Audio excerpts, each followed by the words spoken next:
নোয়াখালীর সেনবাগ উপজেলার পরিকোট হাই স্কুলে ভুয়া সনদে শিক্ষিকা নিয়োগের অভিযোগ। ভুয়া সনদে চাকরি পাওয়া স্কুলে কর্মরত শারীরিক শিক্ষার শিক্ষিকা সিদ্দিকা আক্তার।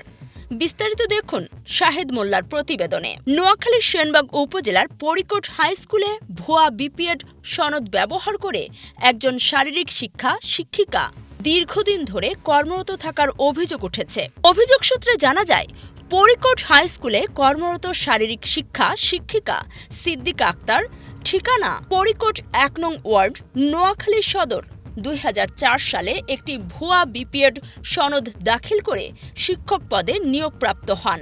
অভিযোগে বলা হয়েছে, নিয়োগের সময় দাখিল করা সনদটি কোনো স্বীকৃত শিক্ষা প্রতিষ্ঠান থেকে ইস্যু করা হয়নি। একজন সচেতন নাগরিক বিষয়টি সংশ্লিষ্ট কর্তৃপক্ষের দৃষ্টি আকর্ষণ করে জানান, ভুয়া সনদ ব্যবহার করে সরকারি বিধিমালা লঙ্ঘন করে চাকরি করা একটি গুরুতর অপরাধ। তিনি গণমাধ্যমকে বিষয়টি অনুসন্ধান করে অনিয়ম উন্মোচনের অনুরোধ জানান। অভিযোগের ভিত্তিতে গণমাধ্যমের অনুসন্ধানে জানা গেছে, উক্ত বিপিএড সনদের কোনো বৈধ রেজিস্ট্রেশন, বৃত্তি কিংবা অনলাইন বা অফলাইনে নির্ভরযোগ্য তথ্য পাওয়া যায়নি। এতে একদিকে শিক্ষা ব্যবস্থার বিশ্বাসযোগ্যতা ক্ষুণ্ণ হচ্ছে, অন্যদিকে শিক্ষার্থীদের মানসম্মত শিক্ষা প্রাপ্তি নিয়েও গুরুতর প্রশ্ন দেখা দিয়েছে বলে মনে করছেন সংশ্লিষ্টরা।